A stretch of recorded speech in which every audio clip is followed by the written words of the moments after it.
good day everyone. Our topic is about the factors of difference of two squares and the factor of perfect square trinomial.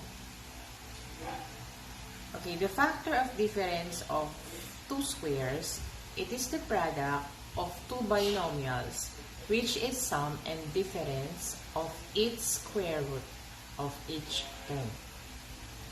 Example,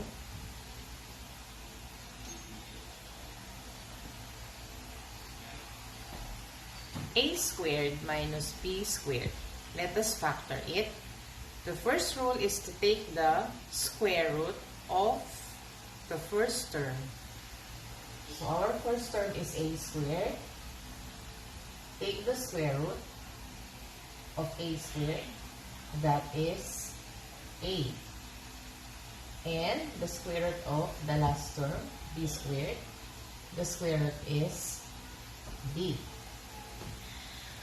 Write the product of the sum and difference of the square roots. So we have a plus b times a minus b. That is the product of a squared minus b squared. Okay, let's have one more example.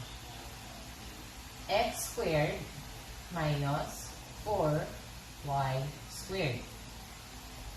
Take the square root of x squared, which is x, and the square root of the last term, 4y squared, which is 2y. Therefore, the factors of x squared minus 4y squared are x plus 2y times x minus 2y. Okay, next, factor perfect square trinomial. The factor of perfect square trinomial is the result of squaring a binomial. A perfect square trinomial has first and last term, which are perfect square, and a middle, which is twice the product of the first and the last term. Example, factor x squared plus 2xy plus y squared. So the rule, you're going to get the square root of the first term, x squared, that is x, and the square root of the y squared, that is y. Therefore, the factors are x, and the sign of the term or between the terms is the sign given in the middle term. So since we have plus, that is x plus y, and then you square it, or that is x plus y times x plus y.